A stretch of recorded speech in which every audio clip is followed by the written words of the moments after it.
and you're doing it out of your basement, that is, it's tough stuff.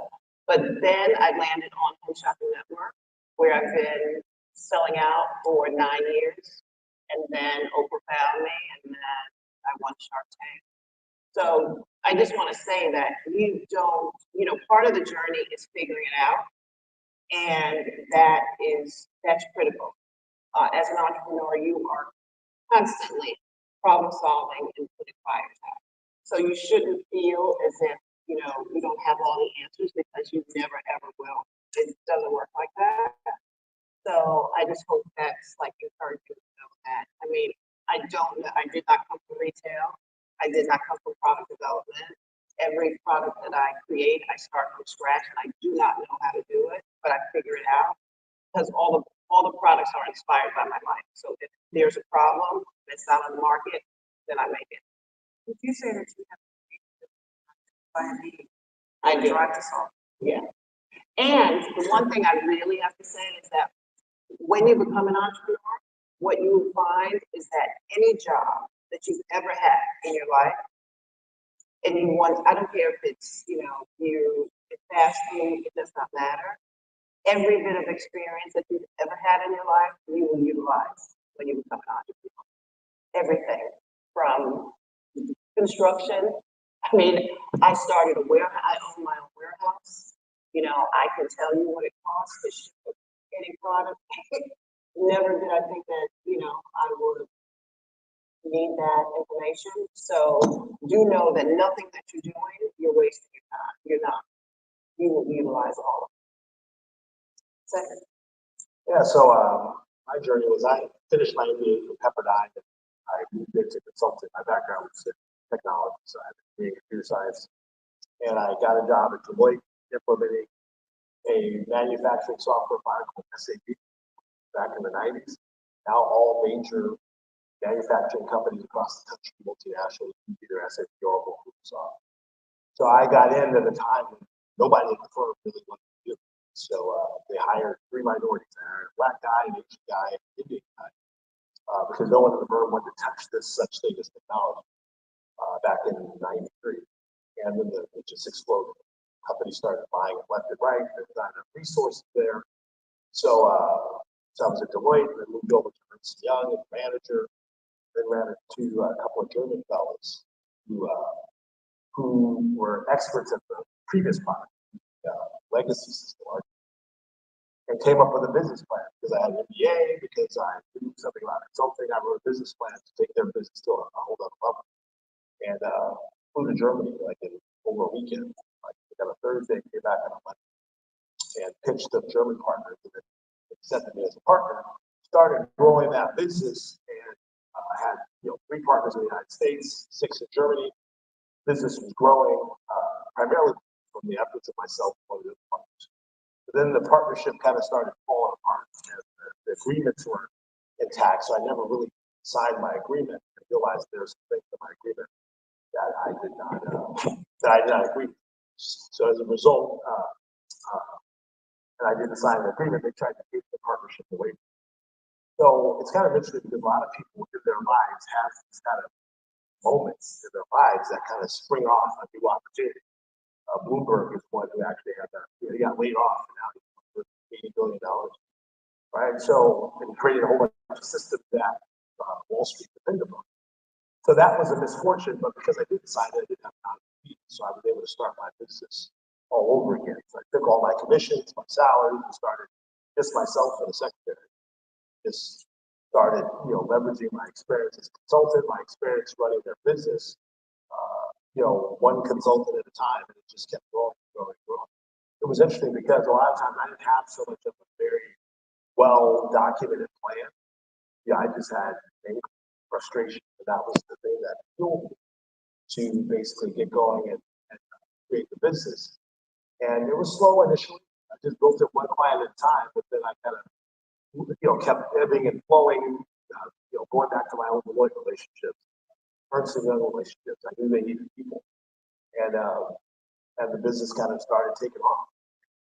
My point about that is that, it's always great to have a good business plan, but at the end of the day, said, it's about the jockey, right? It's about, not giving up and not willing to lose, right? So, yeah, figuring it out. Yeah, but a lot of my buddies, entrepreneurs have this interesting thing that we go through because sometimes when you're dealing with challenging moments as an entrepreneur, you find yourself at 3 or 4 o'clock in the morning staring at the ceiling, laying in bed, trying to solve, problems that you have within your business. But the interesting thing about it, in those quiet moments, those are powerful moments because you come up with some of the most amazing solutions to problems that you cannot see sometimes in the day because you're busy dealing with the day to day. That's So, every night. I know. I want to revisit something that you said. But as I realized when I started my business, my mindset was because I talked to myself often about my business to an entrepreneur. I didn't know that I knew that I had a window of time to get my business to a certain point, and then the competition would come. So my goal was I had documented this down. I wanted to build up a certain amount of cash, become debt free, and I was going to go into franchise. That was the name of the game. And so the business kept growing and it kept working. And at the same time, because I didn't know what the future held, because here I'm competing against the largest firms in the world, I didn't know what the future would hold for my business. So I kept investing in real estate on the side. So as I made profit in my business, I buy an apartment building, I bought another apartment building, I bought another apartment building, I bought an office building. And I continued to do that because I felt at one time that my business was going to not be able to carry me through the journey, and my real estate income would support my lifestyle until retirement. So I kept doing that, and both of those investments continued to grow. So my point is that sometimes we have this vision in our mind that we're going to create this business and we're going to be the next Elon Musk, we're going to be the next Jeff Bezos. Sometimes it doesn't have to happen in order to be successful. There are different levels and there are different models of success. But you always, as you're building your business, you always have to kind of understand it's almost like what I call often playing musical chairs. You can play musical chairs and wait for the music to stop and see if you have a chair or not. Or you can play the game by walking around with the chair. So I kept building my chair round after round after round. And so if the music stopped, I didn't have to worry about is there a chair available. Got it. I want to revisit something. You didn't have hardship. And because you didn't I had it, but I didn't sign it. Because it was unsigned, you also didn't have an enforcement. So you turned what could have been a crisis into a thing. Can you share that with us? Yeah, it was interesting. I often talk, like I said, in my book about my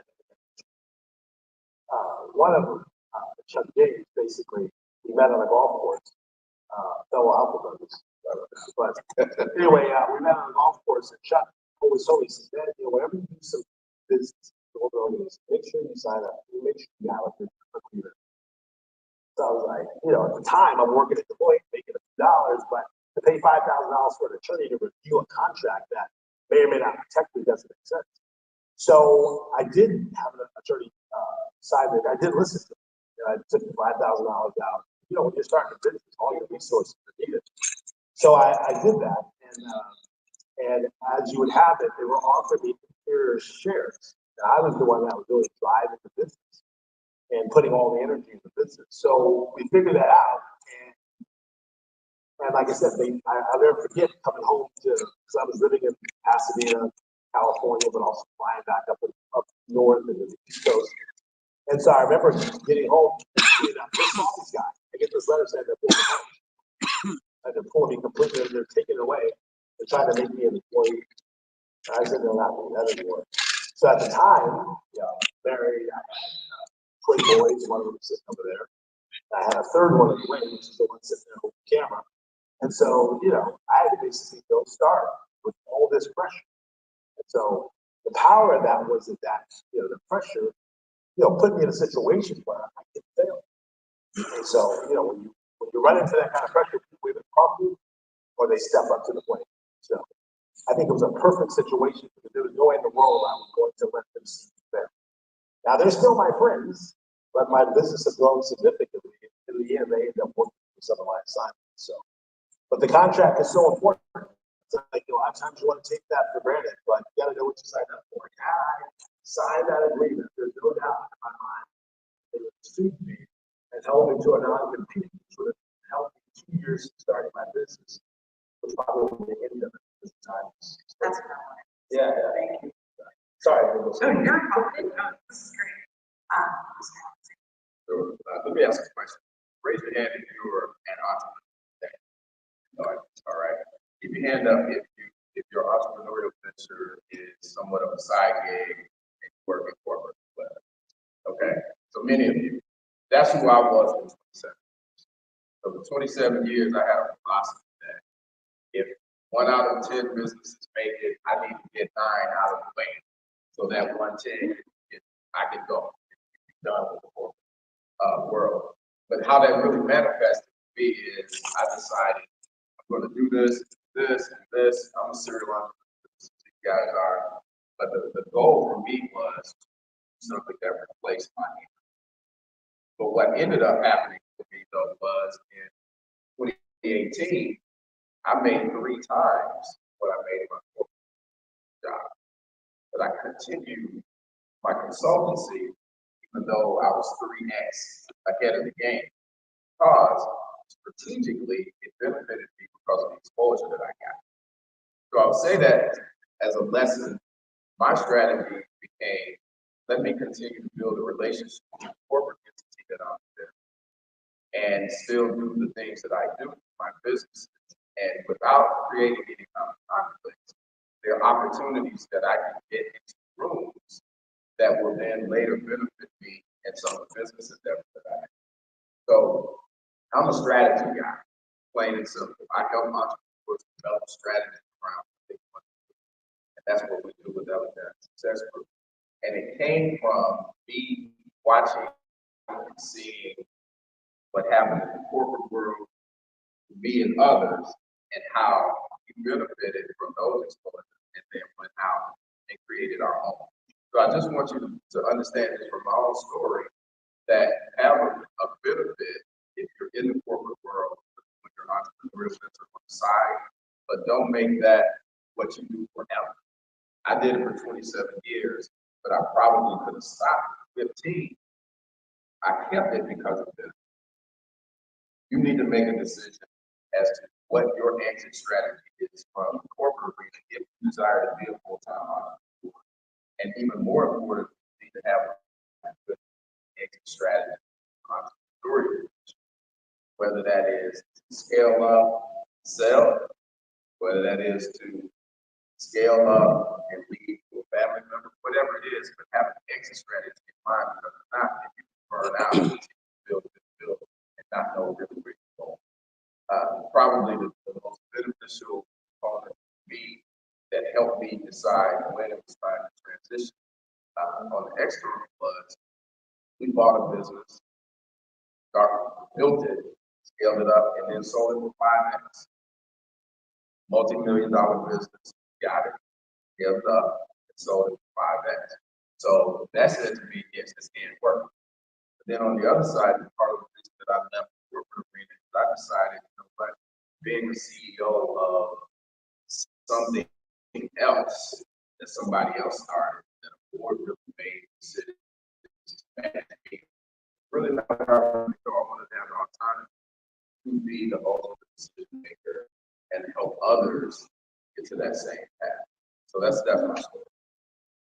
I just want to add, so I totally forgot my story. I forgot that. So I worked 4 years doing consulting. Meanwhile, I was building my business. And my reason was because I couldn't afford to just jump into this. So all of you that have the side hustle, that to me, I think it's one of the best ways to do it, because also as an entrepreneur, you're learning the business. So I wasn't even sure if it was a business, right? Am I going to, leave my consulting work? And so I 3 different companies.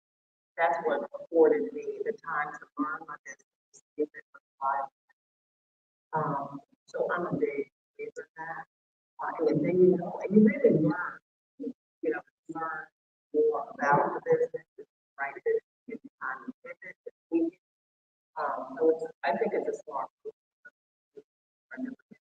And you learn a lot, and it really benefits. Absolutely. If I can say just one thing, my company paid for my MBA, but also the experience and exposure that I got was additional level of education that is priceless. And so if you're in both worlds, figure out how you want to position both so that you can benefit. You have mentioned how important is having a plan, business, financial, personal, to venturing 100% entrepreneur. That's what we're and keeping your entrepreneurship ethics. How important is it? Yeah, I like to take that. It's just when I first started my business, I didn't have a very detailed plan. But as my business grew and I started bringing in a management team, we started creating annual plans. Before I would go year to year, not knowing what my anticipated benefit. It was pure hustle. It was pure, I'm just going to go out there, see what opportunities are out there, kind of cruise.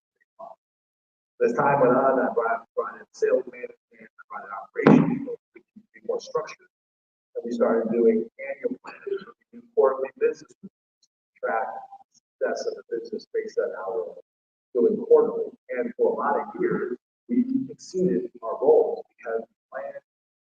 We also looked at our pipeline of deals to find probabilities of what deals go our way versus not. And it didn't always work out that way. So how we do that, we make our numbers and we see it kind of. So we didn't like it with a public company. And we operated that. And so it's made a lot of difference in our book. And so, you're saying that, my company's up 90 million, revenue. When I first started, my first year, I think I did about 5,000. Next year, I did 3.5 million, it was 5 million. But I never imagined, because I hover around 5 or 6 million for several years, I never imagined I would get to that $100 million number. And I'm still privately owned. I have no outside investors. I did it all from my paycheck. I did it all saving and reinvesting the dollars back to the business for my real estate. But the planning is really, really a key component. I have a guy who used to work for me. He used to say the funniest thing. He said, "What is measured is treasured, and what is expected is respected." And so the whole point is you got to measure your growth. You got to measure what you're doing with regards to your business. You got to hold yourself accountable. And for those of you who are working a main hustle and a side hustle, if you're ever going to do that side main hustle, you got to have a very clear plan. Eventually, you just got to find enough courage to do the job and go for it. Yeah. Before we start Q&A, our last baseline readiness for an entrepreneur, whether it's side hustle or their venture. What are the 3 elements of baseline readiness that entrepreneurs have to attract capital? Sure, no, I'll answer that. On the plan, think about the GPS. GPS, you plug in the final destination. So when you think about planning, that's why that exit strategy is so important. What is your exit strategy?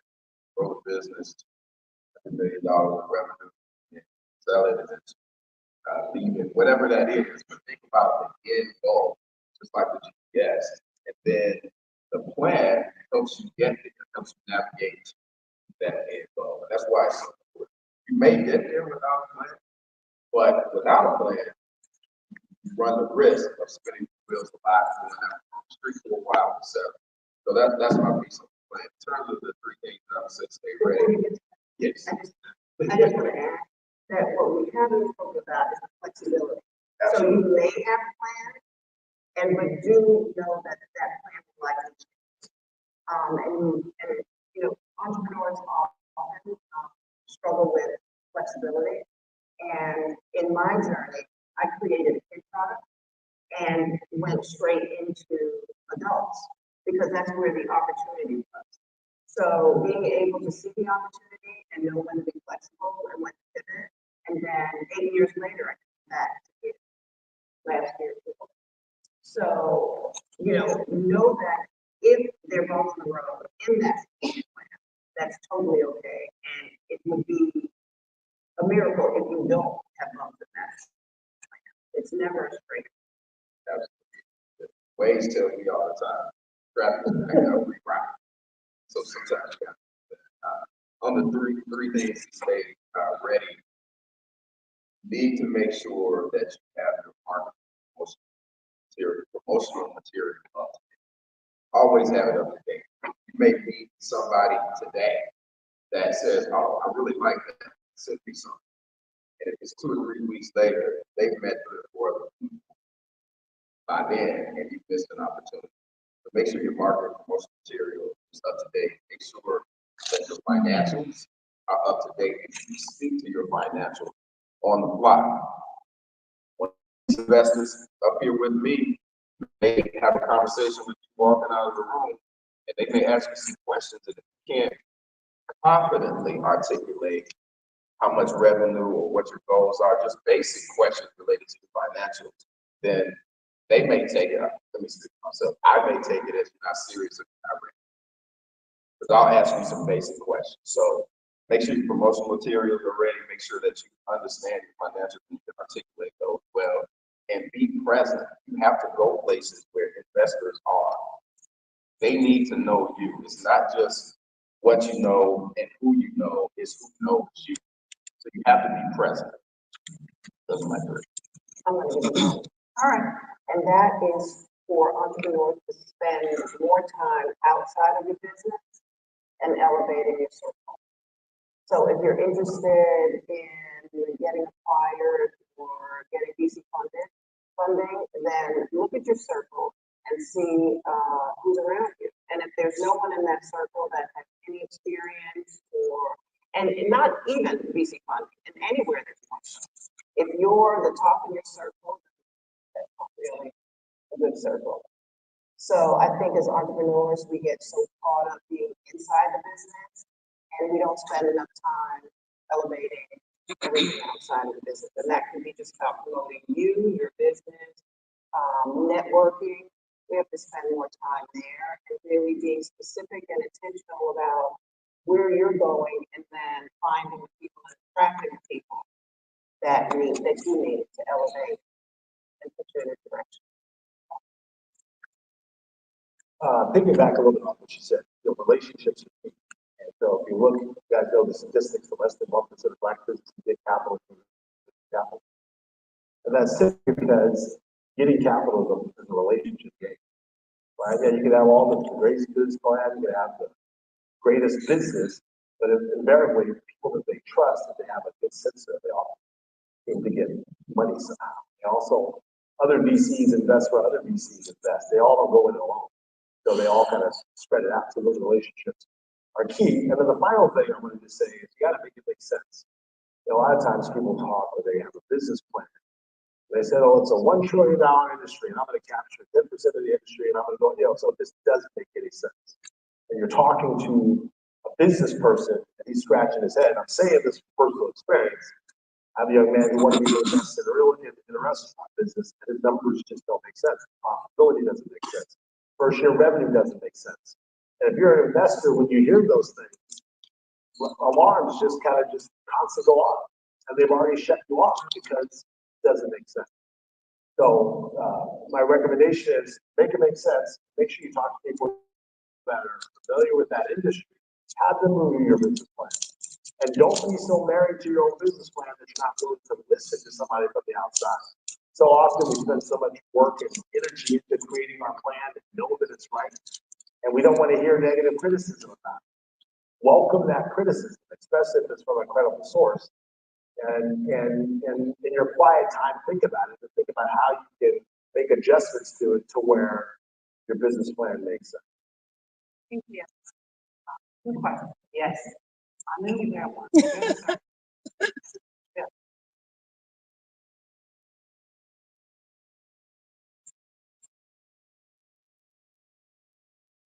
We're bringing you a mic.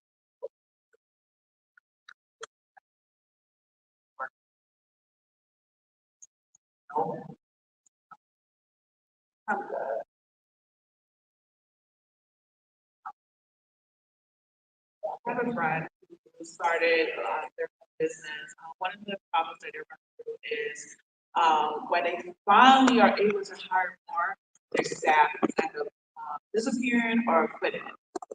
One of the things that she's facing right now is trademark stealing from a recent employee. How do you create boundaries with your employees, hire the right talent to work for your business where you're not starting over every year, basically? What are some encouragement for I love that question because anybody who's owned a business understands, especially with employees, understand how challenging it is to acquire the right talent. I mean, you can have all the capital in the world. You have $1 billion, but you can't get the right talent to make that business model of business grow. It's just not going to happen. So the advice I give, I wrote this in my book, is first of all, hire slow and fire fast. The moment you find a cancer, you get rid of it as quickly as possible. So sometimes you bring people in and they're toxic to your environment, and you got to let them go. So hire slow and fire fast. The second thing is, one of the hardest things for small businesses are to create that kind of culture where you can bring in great talent. And I run into this all the time. And so I had a young lady who worked for me. She was incredible, loved her, wanted her to stay with the company. I could offer more money, anything. She wouldn't have stayed because Ernst & Young wanted her, right? And so I wrote in my book, I really wrote that. It's difficult because it's a small business. It's like the Googles of the world, they get the A players, right? And then you go down to like the Deloittes and Ernst & Young, they get kind of the B players, C plus B players. Then you go to the smaller company that's $1 billion, $2 billion, they get the C players, right? Then you get to the companies that are 500 million, they get the D players. And then now you're like under 100 million. And the reason why, it's not that, it's like that person who can work for Google is going to go work for Google for the stock options or for whatever, they can come work for me. So our challenge is we've got to take that D or that F player and make them perform like an A player because our clients just, they want A players regardless. They don't care about your situation. So the name of the game is you have to invest in HR. And what I mean by that, you have to have an HR team that is constantly looking for talent, constantly bringing talent in. You have to constantly kind of find the right person that fits in your organization, that will grow with you, that will work with you. And I've had luck because I've had people that have been in my company for over 20 years. But there's some that you just can't keep. But you got to have a robust HR process because it is so vital to a lot of things.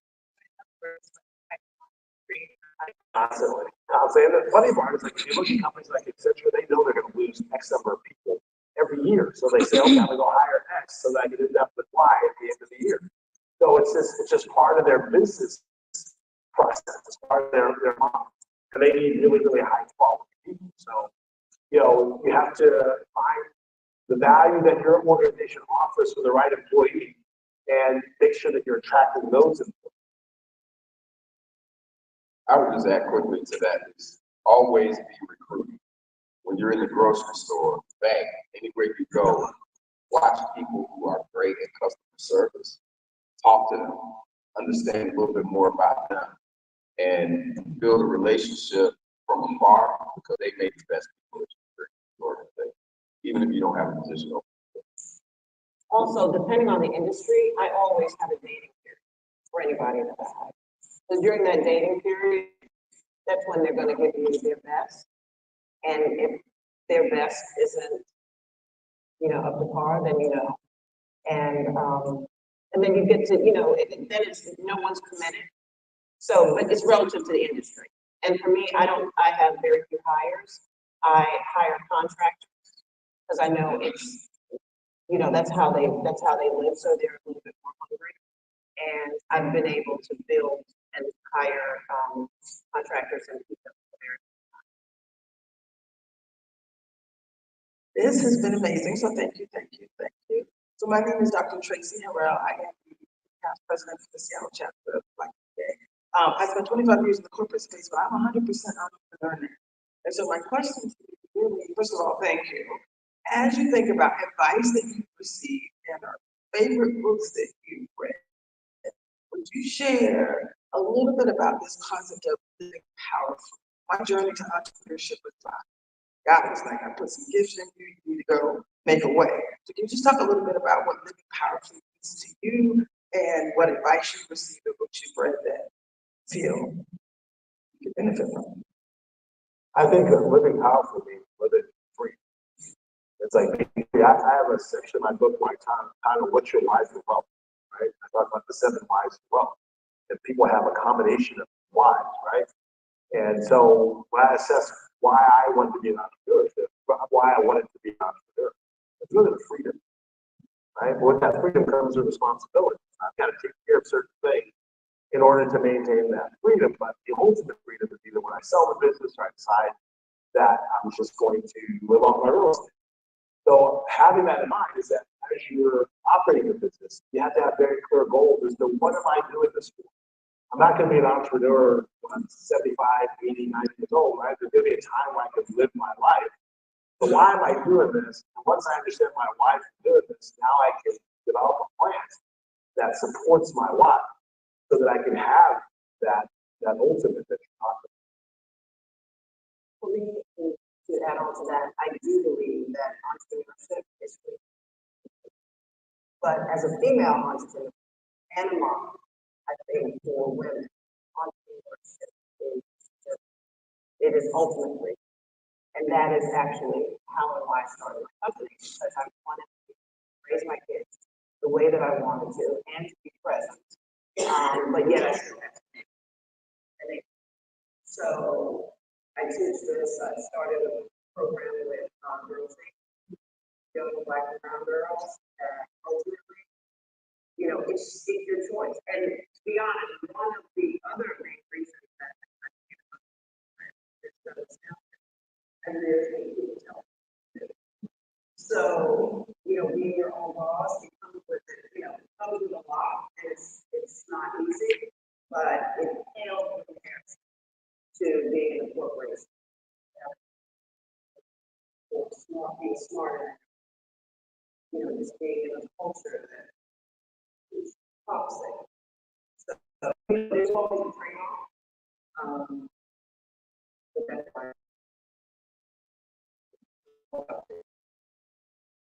I would say, living the power means being aligned with your purpose. So first understand and conquer that question, purpose is, and walk in that power, because that you're actually here. In terms of books, I always recommend the foundation of components and Babylon. Very old book, but very insightful, and will help you understand how you save and build relationships. And then also, I would recommend Rich Dad Poor Dad, that and previous book. Yeah. Thinking from it. Do this temporal version. My favorite. Like yeah. My book is titled Why Should White Guys Have All the Wealth?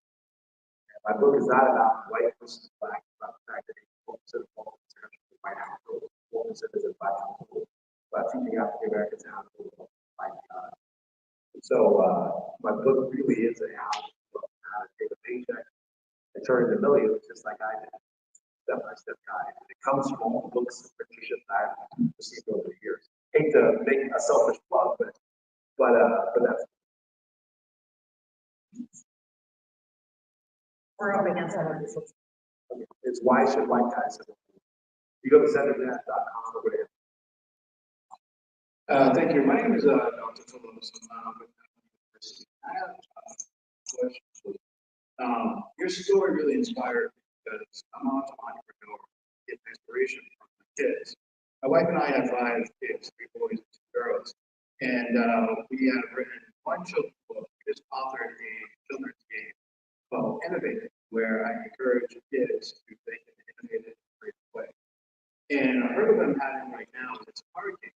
And a hurdle I'm having right now is that I'm being pushed or being inspired to turn it into an app. So kids can play with technology that we have. What would be your suggestion for doing so? I'm hoping I can also get show you a commercial that, see if you're interested in investing. If I do go, so what would be your advice? What would they gave us for parents or material to clean with their or with their children? That's why I'm kind of looking back to the old school way of parents that we came with the kids instead of technology in children's space. Okay, so I'm hearing two things. You want to go back to the old way, but you're saying you're being pushed to do it on an app? Yeah, I'm being pushed to create an app, technology. So instead of making children playing with the parents, part of them, they can still have the interaction, but not. Good question. So what have you done with the game? The one that's. I've sold all 50 copies or so far. But And you're selling where? I have also a website called Twitter, Conversation from Fatherhood. The game was on my website. Are you on? No, not on Amazon just yet. My book is on it. I don't like Amazon. So I'm not a tech person. So what I would do is, and the reason why I asked about where to sell it, because first you want to make sure that the content is that people want before you spend money to get on the tech side, right? So an Amazon is a great place to get feedback. There's so many eyeballs on it that, and then you'll get instant feedback, because what I wouldn't want is for you to spend money to go tech without having feedback that it's something. And also, it will give you an opportunity to tweak it before you invest. Then the other piece would be to do your research to find out who is best to help you take it to the tech side, right? Who can translate what's happening on the board or whatever into the tech space. Because I don't know exactly how to have it translate, depending on the nature of the, what's happening on the market. I have some price or price. Who are on the tech side? They give me a rough number. I've had those conversations. So it sounds like you're on your way. I don't know what is it, you're wondering if you should do that? I'm wondering what would be your advice, right? Somebody that is an entrepreneur in the process, be your advice. Well, if I have enough research to feel that it's going to be successful, then I'll always take risks. But it needs to make, their research before you take the leap to make sure that it does make sense. Which is why I asked about feedback consumers interested in. You know what I mean? And then you said you got folks around what it would cost. Yes. I don't even know what that cost is. Can you afford it? If you run some numbers, how much, like, I don't even know how you make money off of an app, to be honest. So I don't even know what that app is. But those are the exercises. I want to add something. You want to talk about business models. Yes. The business to consumer model has changed. Right? That's why I buy business model. Look at Facebook. It's free. Right? They make their money off of the advertising. So they use it for free to create big scale. And now they get all this data, they sell the data. Then they basically leverage the data for advertising. That's a whole different business paradigm. And so I believe that in the gaming industry, the business model has to change. It's gone kind of digital, right? We don't have Kmart anymore. We don't have a lot of stores that are like toys there. So I'm just saying that when you look at the kind of business that you're trying to implement, you got to look at what business model works. What's the right business model that's working for my industry? Figure out how you can leverage that business model. So I would just, okay. And just to add on, even though, so they got rid of all the stores, now Toys R Us is coming back. Because there's nothing like the last 3 days before Christmas. So you're saying that you need to go to the other side, but you know that there's a trend to go back to a lot of things that we're trying. Thank you. Yes. I'm Rosa. I'm the chapter president for Raleigh Durham. I'm also all the things you just mentioned. So, like, I do real estate, I have own a franchise, and I'm still 100% in corporate, working my tech job in HR. So my question is, this is for my franchise, when do you scale? When do you know when it's time to scale for non-revenue generating roles? So I find myself, me and my co-owner, we find ourselves trying to find balance, right, between all the different things we're doing, like the real estate business is more, I don't have like leaders telling me how to do it, I'm just trying to figure it out. And I don't know when it's time to say, you know what, maybe I need to stop and hire somebody or find an infusion of capital. So I just wanted to know, like, maybe in your careers, especially with you, you said you worked both for 20 something years. When is it time to just like get your hand out of it and maybe? Yeah, I want to answer that because I have that dilemma. Why I brought it up. Board for my company. And why I brought the board in, I put together a 5-year plan of where I was going to take the company. So what I did is, as I did it based on the revenue, I knew that I had to have a different organization in order to support the organization. So what I did is every time I said, okay, we go from this revenue to that revenue, now the organization is going to look like this. We go from this to this, now the organization is going to look like that. So what happens is you do it based on the growth of the business, and then you develop an organizational structure that can now support that growth. Like when I get to 2 stores, I keep this kind of structure. When I get to 5 stores, I go to that kind of structure. And the other thing is like there's several African Americans who are multiple McDonald's, Taco Bell, and they know that, right? So if you find a mentor in that space, they'll be able to tell you one of those trigger points for your industry of when you need to do that. But it's going to be driven based on revenue, based on store ownership, because you're going to need that management structure to manage more revenue.